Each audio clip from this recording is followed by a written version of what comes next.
On today's show, we can't just have nice things, can we? We can't. We just can't have nice things. Mavs get a win against the Blazers in a big way, numbers-wise. Lose Dereck Lively and Grant Williams to what are being called mild ankle sprains. So we'll talk about that, the ramifications for the Mavericks, and more on today's Locked On Mavs. I'm Luka Doncic, and this is Locked On Mavericks Postgame.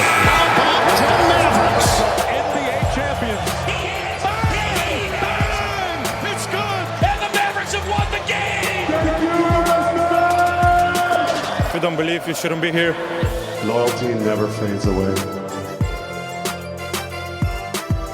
And welcome. You are locked on to the Dallas Mavericks. My name is Nick Angstadt, media member and NBA channel manager for the Locked On Podcast Network, your team every day. Thanks for being part of the show, making Locked On Mavs your first listen today, where the best way you can help us grow the show is to listen every day, leave a 5-star review, like the video, and comment anything below, especially on Apple. For some reason, our Apple score is going down, so leave a 5-star review on Apple Podcasts. Yeah. Let me know in the comment section if Dereck Lively is out for the entire rest of the homestand. 6 more games. What's the Mavs record in that homestand? Today's episode is brought to you by FanDuel. Make every moment more. Right now, new customers get $150 in bonus bets with any winning $5 money line bet. That's $150 if your team wins. Visit FanDuel.com/lockedon today to get started. And joining me, we back, baby. The post-game prodigy. What you got for me, Slightly Biased? We're not letting it ride? It's... I'm conflicted. Several of you tonight at the game told me to let it ride, so...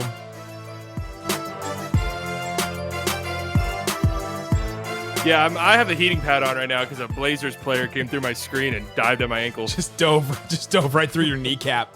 Yeah, so I'm out. It's a cursed matchup. So I'm conflicted because of the Dereck Lively injury to let it ride. But and Grant Williams. We're riding it. No, I'm conflicted because of the Dereck Lively injury to let it. Oh, Grant Williams got hurt too. Yeah, but I wouldn't be conflicted if it was just Grant. Sorry, buddy. Sorry. I am. He's gonna bounce back in a real way. You guys are sorry about that. Talking smack to me. On today's show, we'll talk about the Mavs win. Luka, 41 points in 3 quarters. We'll talk about the Blazers tying the season high in the NBA for most fouls in a game. 34. Really? It's the most any team has had in a game. We'll talk about that. We'll talk about what we saw from some of the other players, but slightly biased. We got to start here. Dereck Lively goes down with an injury, and he was doing the thing where he gets the ball at the free throw line, turns, and takes one big step, and then decides to go to the rim. And Scoot Henderson kind of ran through him, but just in front of him, just so that. No, they made contact. I'm almost 100% certain. No, I mean, ran through him just so that he hit just the one leg, it felt like. Knocked him out from under him. Basically undercut him on his way to the basket, on his turnaround to the basket. Like, Lively was turning over his right shoulder, and then Scoot came from behind him from his blind spot. Didn't even see him. And at first I thought it was his knee, because Lively was really holding his knee when he went down. But on review, you can tell it was an ankle injury. Jason Kidd, after the game, called it a mild ankle injury. Just a quick Google. Mild injury, 3 to 4 weeks. Oh, yay. Depends how mild that is, though. Depends how mild. So maybe 2 Yeah, but weeks? I feel like a mild ankle sprain for an NBA athlete is different than a mild ankle sprain for you or I. No, this was a study. This was a study done on professional basketball players. Oh, okay. Well, it was like one of those peer reviewed, really big words and all that. Okay. Thoughts. Let's say Dereck Lively misses. Let's do really conservative and let's say he misses 2 weeks. So if Dereck Lively misses 2 weeks, that means he's out for essentially the rest of this homestand. They have 6 more games in this homestand. They play Portland again, cursed. They play Minnesota, Memphis, New York, and 2 games against New Orleans. Thoughts on those 6 games if Dereck Lively doesn't play? Not good thoughts. I mean, I'm wondering because I'd have to imagine that trading for a center or making a move for another big is in the cards for the Mavericks. Already. Or at least it's being discussed. Yeah, before this injury. I'm wondering if maybe this speeds up the timeline because we're a month away from the trade deadline. Like, this is around the time you start to see some trades trickle in. Teams that are that's basically true. Yeah, I mean, this is around the time you see teams like, okay, we needed to make a move, and why wait another month? Let's just bang one out. I mean, we saw a huge trade this past weekend. So February 8th, the trade deadline. Yeah, so we are getting close to a month away. I don't know if they just say, all right, we've been eyeballing Drummond. Let's just do it now. Let's just what do we need to add in? I mean, if 2 weeks is conservative, that's really bad news because Maybe Maxi's back and they just tested a little bit there. I mean, he's been warming up pregame, so it appears that he is living. The toe. I've heard. No, I'm just kidding. This is a joke. I can't say that anymore. I used to be able to say I've heard and it was a joke and everybody knew it, and now I can't. The toe is gone. They couldn't save it. Well, put on a bionic toe and let's get out there. Maxi has been out for what, like 6 weeks? Almost, was it 8 weeks? If you told me Maxi actually hadn't played this season, I'd believe you. He only played 5 games. Like if you're like, no, the games you're remembering were actually preseason, I'd be like, oh, okay. He's played 5. He's played 5 games. He played that one random game against Toronto on the 8th. So if we don't count that one where he played 15 minutes, didn't look good, obviously wasn't healthy. So bizarre. He's been out since the beginning of November. It's literally been 2 months with a dislocated small toe. I mean, I just don't understand it. So, like you said, if Lively misses time, Richaun Holmes missed this game due to personal reason. Not sure what that is. But if Lively misses time, then it's just Dwight and Richaun Holmes as the bigs because we can't trust Maxi. I hate when someone misses for personal reasons and everyone says trade. Oh, people say trade no matter what. I know, but I really dislike They're resting. Personal reasons. They're I never like this guy. I don't even like joking about personal reasons because you never know what it is. Never know. You really never know. Someone's like, this has to be a trade. It's like, when has this? I would say 99.9% of the time that has never been the case. Yeah, ask Harrison Barnes. He's playing in a game and got traded. Right. I mean, They'll stick you out there. Guys get traded no matter what. So yeah, no, I wouldn't read into it for sure. Yeah, especially personal reasons like that. The team would just put like put like some kind of dumb injury, like a fake injury on there. The thing with me is this stinks in a couple ways. I went over yesterday things that the Mavericks need to do in this homestand to try and build up because they have this like their end of January and then basically like the first week of February is brutal. It's at LA, at Golden State, Boston, Phoenix, Atlanta, Sacramento, Orlando, Minnesota, Milwaukee, Philly, Brooklyn, New York, OKC. That is a brutal. That's 4 of the top 6 teams in the NBA. There's a couple back-to-backs in there. They're traveling a bunch in there. And I wanted the Mavericks in this homestand to build up to a signature win. Can you get a win against Boston? Can you get a win against Minnesota, Milwaukee, OKC? Can you get a win against one of those teams? Wild that OKC could be a signature win, but they needed to get some lineup continuity. And all of a sudden, it's like, all right, Kyrie's back. He's looking really good. We'll talk about how good he looked in this game. But now if Lively's out, honestly, there goes your continuity. You're getting continuity with Luka and Kyrie back together and some of the wings. But Lively is kind of what has made this team work. Like, they're bad on defense unless he's on the court. Yeah, and this is just symbolic of this whole Luka era. There's been no 5-man lineups that have carried over really at all from season to season. It's always bouncing around and bouncing around. Istalk tweeted out something where, there's teams in the league so far this season that have compiled, huge numbers of possessions. Yeah, like 500, already. 600 possessions. Yeah, and in Luka's career, like this season, the most possessions he's played with the lineup before tonight was 219. Like that's an incredibly small number at this point in the season. And that was the start. That's if I'm not mistaken, that's a starting 5 with Grant Williams in it. Right. Yeah. So that's been changed. So right. So that's a lineup you probably won't even really see much of anymore. So it's like this whole season has been. I think the Mavericks I saw have played the most 5-man lineups in the entire NBA. And again, this has just been symptomatic of the Luka era. And it's what we talked about earlier in the season in the show. It's like the Mavericks need to start doing some stuff for their building continuity, not just from game to game, but like season to season. Like these guys have years of experience next to each other, going to war with each other. And God, these injuries where guys are just rotating in and out after every game is insane. Because Exum missed tonight's game. Like he wasn't Exum who has made his way into the starting 5. He didn't even play tonight. Thank God. Who knows what would happen to him? We've only seen the Luka, Kyrie, Exum, Derrick Jones Jr. Lively lineup just in that Jazz game, right? Yeah, and Exum didn't even finish the game. So it's just not a positive injury in any sense of the word, no matter how many weeks he misses, honestly, because of that. Because you wanted to build some continuity, especially being home for 7 games straight. That would have been really good. And, playing against some teams where you think he can take advantage. New York doesn't really have a center. He tried, you try with Jaren Jackson again. They've played New Orleans already twice. Like you had some opportunities there to get some continuity. You had some opportunities to get some wins there, and it just is. It's a brutal one, and we'll see how they move forward with it. But coming up, let's talk about this win though. Mavs win 126-97. Luka and Kyrie both go off in this one. Let's talk about what it means and what we saw in this game coming up. I'm such a professional.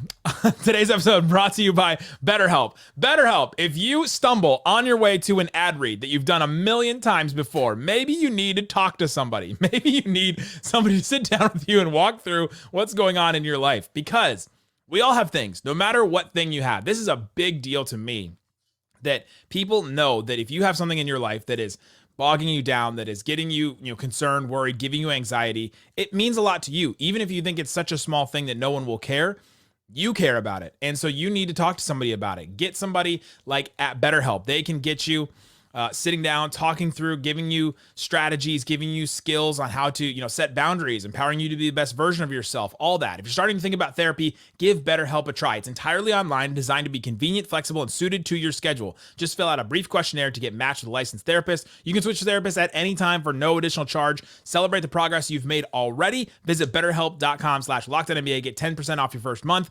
betterhelp.com/LockedOnNBA. Uh-oh, guess what day it is?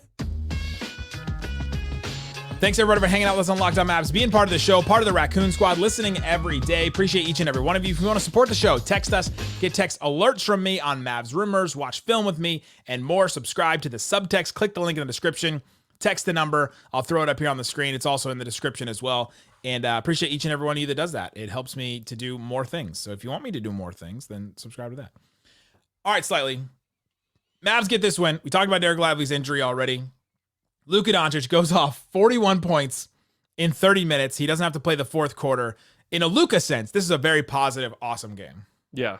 No, Luka was really good. I mean, that's really it. It was a Luka game. Got in a lot of calls, went to the free throw line a bunch.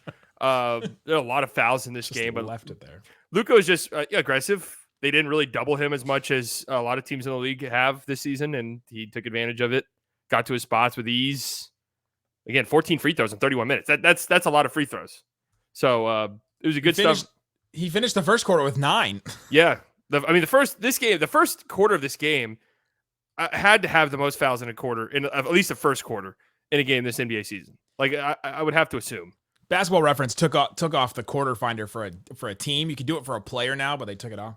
But for a full game, 34 was the most this season, and they committed 34. So I'm gonna guess that 11 in one quarter. I mean they're starting center Baji. I honestly never heard of him before. This was his fourth game, I think they said. Yeah, it was. And man, this guy could have fouled. I'm being dead serious when I say this. This guy could have fouled out in the first 6 plays of the game.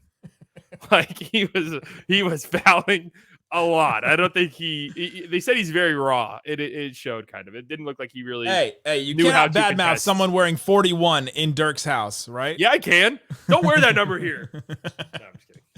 Yeah, You know what they should do? Sorry, this is a tangent. You know what they should do? I'm for it. If you're retired a jersey, away players can't wear that jersey in your arena. That's right, because you can't, like, it's retired, right? Right. It's retired all over the place. So you can't wear 41 in Dallas because Dirk's the only 41. So for change one your number. game, for one game, you got to wear something different. Yeah.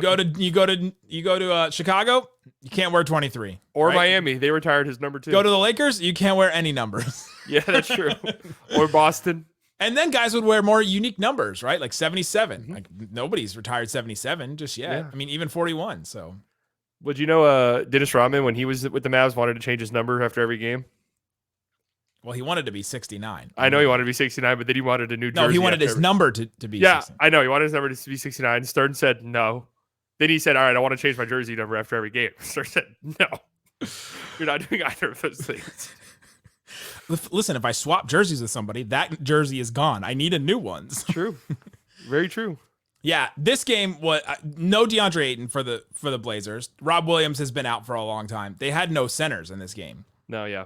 And then Duop Breath, who was kind of a center, kind of more of like a 4, elbows Josh Green in the head. Some boomer on boomer crime there from some 20-year-olds. And and that he gets a flagrant 2 and he gets ejected from this game. I mean, they just had no sense. So it just felt like they had no teeth of their defense at all. And I don't know what Chauncey Billups is doing with some of these lineups. I mean, they don't have a very good record, so he's obviously trying some stuff. And Shaedon Sharpe didn't start. I've been surprised by that because he started most of the games this year. Right. I asked Mike Richmond about it, and he was like, Chauncey just kind of doing stuff, just kind of making it up and trying things. And hey, if you're a bad team, I guess you have to. But like Thibault didn't start, Sharp didn't start.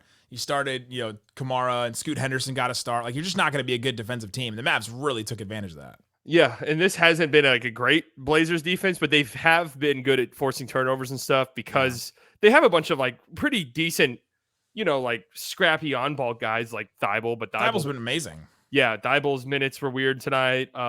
He hit 4 threes.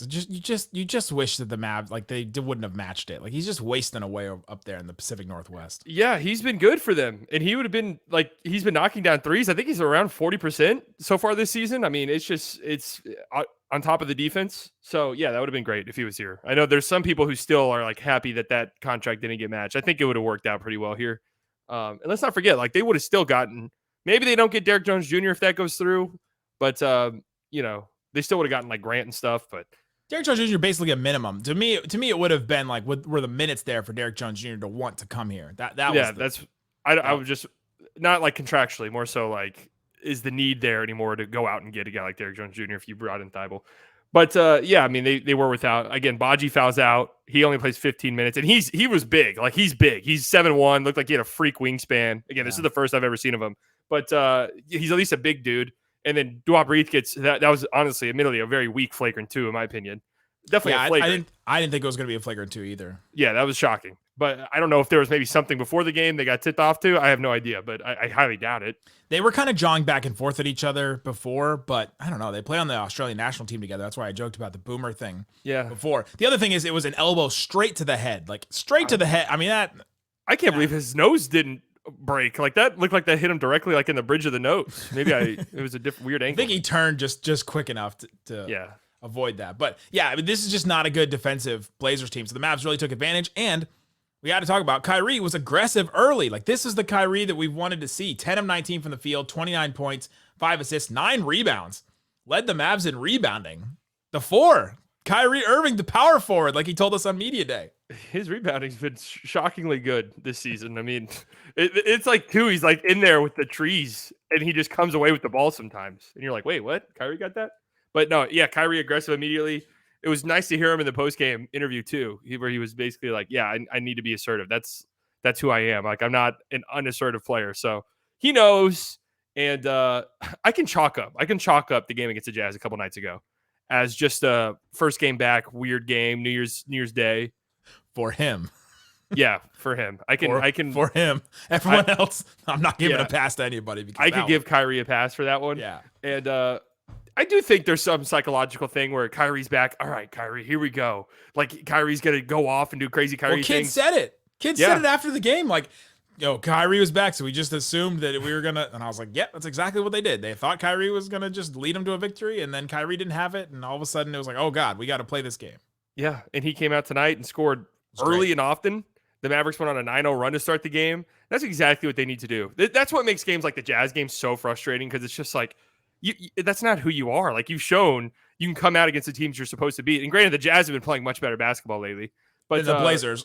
Yeah, especially much better basketball than the Blazers. But you can come out, you punch these teams like this in the mouth who are younger and not very good, and you can just kind of assert dominance immediately, which is exactly what they did tonight. And that started with Kyrie Irving being aggressive immediately, shooting threes off screens. Luka had a back screen on one of them. Kyrie got a wide open stepped into a wide open 3. You see little plays like that, and I'm just like, why can't they just be creative on stuff like that more often, right? Like try something different. And instead, it's just pound the rock. I mean, Kyrie had 17. Kyrie had 17 points by the 8-minute mark of the second quarter. I mean, aggressive early on. And usually we see him kind of bide his time. Like you said, he needs to be more aggressive a little earlier, because the Mavs are weird where they have a bunch of scorers, but they don't have a lot of like go-to ball creators, like especially if Exum's going to be out. You just don't have another guy like that. And so Kyrie has to be aggressive, because that's just what the offense is. I mean, I've bemoaned and talked about the lack of variety, I'll say, in the Mavs offense so far this season and in the seasons past. But yeah, so Luka, Kyrie both had great games, led this team. Let's talk about are the Blazers a cursed matchup? Because we've seen some injuries now. Multiple injuries. We've played the Blazers 3 times. There have been 3 injuries. Let's talk about that and talk about what else we saw from everybody else and more coming up.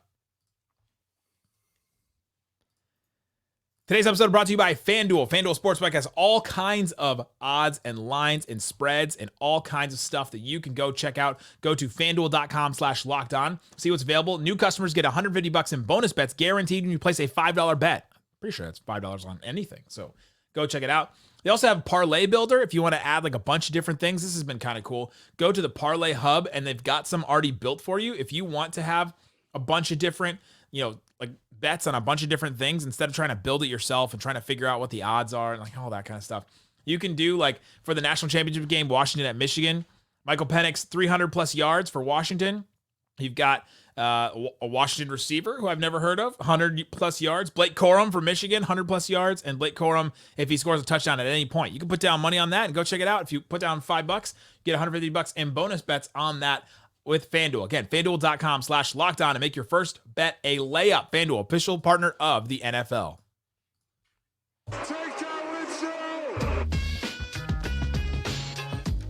All right, Slightly, let's talk about this Mavs team. We've talked about Dereck Lively missing time. Luka and Kyrie got going and were scoring together. What did you see from, let's start with Josh Green. He got put in the starting lineup. What did you see from Josh Green in this one? Yeah, Josh Green, I don't know. I mean, the box score, I don't know if we'll do Josh Green that much justice. I mean, 8 points, 4 rebounds, some hustle plays here and there. I thought he was really good. Like, I thought his energy tonight was tremendous. Especially, I actually liked his addition to the starting lineup, especially with Exum out, considering the Blazers, not that great of a team, but they do have some athletic guards who you need somebody, somewhat athletic to stick.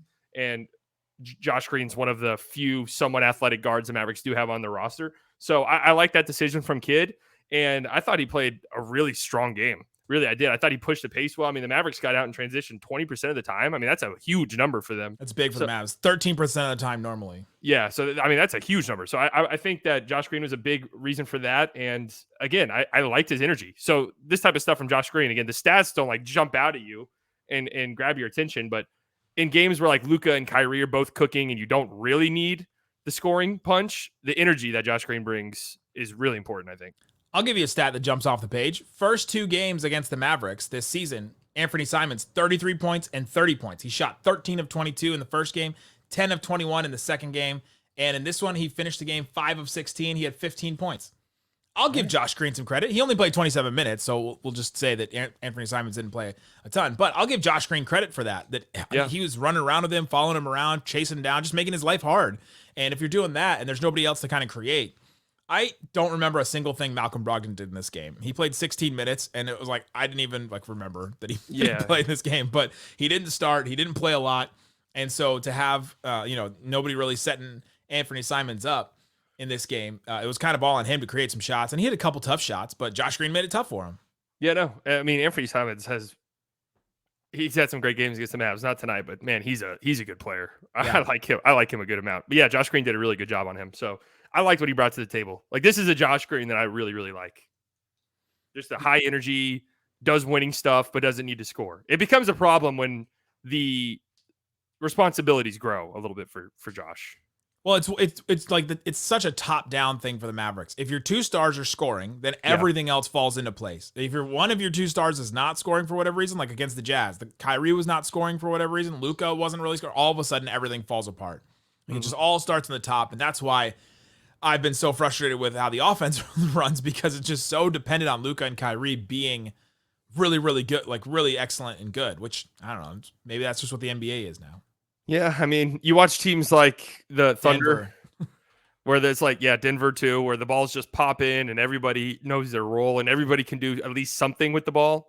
Yeah, that's just not who the Mavericks are, and we know that. No. And it's not going to change, at least not this season. I don't see a world where it magically changes. So, if Josh Green can play like he did tonight consistently, he'll be a pretty big piece for the Mavericks moving forward, or somebody else.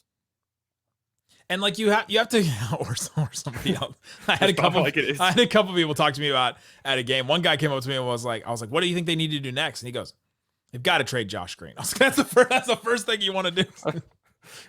How about acquire a player? If you ask any Mavericks fan, they have a different player that they need to trade. Everybody's got somebody. They're like, I'm just done with them. But Josh Green, people talk about his contract. He's making $11 million next year. That's not that much anymore. No, and so for him to give you solid role player minutes, score 8 points, play solid defense on the opposing team's best guard, like that's all you can ask in that spot. Maybe hit one of the 2 threes if he gets a couple more. Like, but they weren't really taking a ton of threes. Like through the first 3 quarters of this, they didn't really take a ton of threes in this game. They took 9 in the fourth quarter, so that means they took 21 through the first 3 quarters. That's not a lot for the Mavericks. No, they really didn't shoot that many threes tonight. And it sounds stupid, but like just being the guy who runs out and gets the ball in a transition opportunity, even if he passes out of that or just slows, or the Mavericks just slow it down entirely. Like that sounds so dumb and just such like a elementary level thing, but it is important. The Mavericks don't really have a lot of those guys. Like they're really kind of forcing the issue running out in transition. Otherwise, like Exum is really good at it. Josh Green's really good at it. Must be an Australian thing. Because Kyrie's like half good at it, and he's partially Australian as well. So. He was born good at it. Yes, he was born good at it. He was born good at it. Let's just say that. So, Seth Curry was a plus 28 in 15 minutes tonight in this game. I can't quite say I remember a Seth Curry moment, to be fair.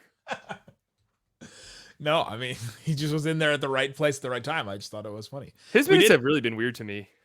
They have been weird, but it's that log jam that they have. They've got this Tim Hardaway Jr. I mean, Luka and Kyrie obviously taking a ton of guard minutes, and so it's just the rest of their role players have been these wings, and then the big spot is just a disaster. Like trying to think, besides Dereck Lively, like trying to figure out. There's something there with Dwight Powell that hasn't been tapped into yet, and it's almost there, right? Like there is something. Like how would you use them though? I wrote it down. 5:30 left in the second quarter. Yeah. Dwight Powell high post. Luka a great back cut. Dwight Powell a beautiful bounce pass. Luka lays it up and in. So Luka's not having to do much. Dwight Powell showcases his passing skills. Now I thought I remembered a scouting report from when Dwight Powell was coming out comparing him to Arvydas Sabonis passing wise, but maybe I'm just misremembering that because everyone yells at me when I say it. Well, at Stanford, he was used like that. Like he was used as the guy that was like around the nail and would just like pass around to like he had a ton of shooters around his team, like around him. And like I see what you're saying, where they can use him as like Draymond on offense, right? Where he's like the hub, and you got like Luka and Kyrie then would be the Clay and Steph. Like I want Luka running around like that so that he can get wide open. And there was a play in the second half. Dwight Powell had 2 assists in this game. In how many minutes did he have?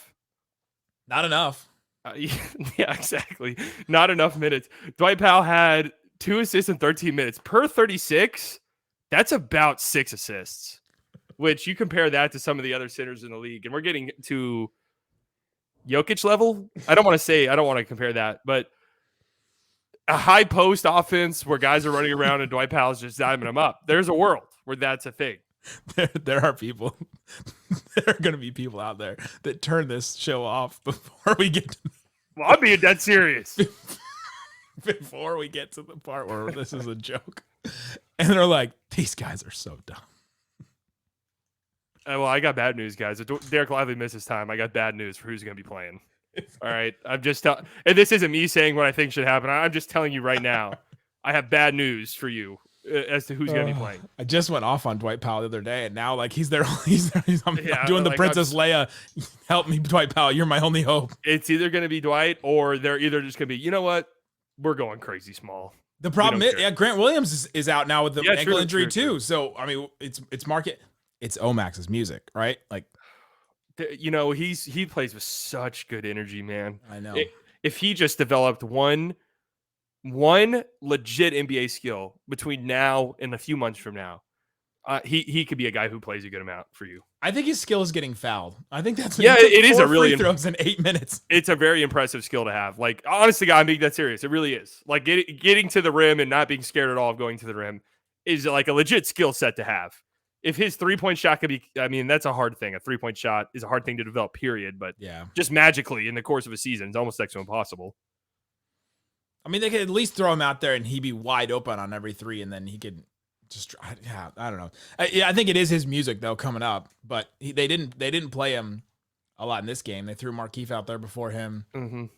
But yeah. Well, we've also said that early in the season that like, at least I thought Omax could be somebody that by March is like kind of ticking up in the rotation, and it's like, oh, hold on a second. Yeah, I went through a bunch of what was it? I guess this was the centers that I looked at, the rookie centers, and they all kind of ticked, like the ones that played late all ticked up around January. Yeah. Where like if they didn't start the season, when did they start really getting a big role? And it was around January. I just don't know if he's played enough, like because he's only played that one G League game, gets in garbage time, So it's just the game just looks a little too fast at times for him sometimes, and that's a tough one. That's a tough one. It still does. There you go. Let us know in the comment section what you think about this game. Let us know what you think about Dereck Lively missing some time, and we'll be back tomorrow. Tomorrow I should be on with Mike Richmond. We'll talk about the Blazers game. I'll talk about how cursed this matchup is. We'll talk about some Jeremy Grant, maybe some trade talk, a month away from the trade deadline. And then Slightly and I will be back on Friday with this other Trailblazers game. Just holding our fingers crossed that no more injuries happen to a starter, because it's been 3 matchups and 3 starters have been injured. Now Dereck Lively is 2 of those, but still. Can you forfeit a game? I don't think so. So there you go, guys. Thanks so much for listening to Locked On Mavs. Peace out. Boom.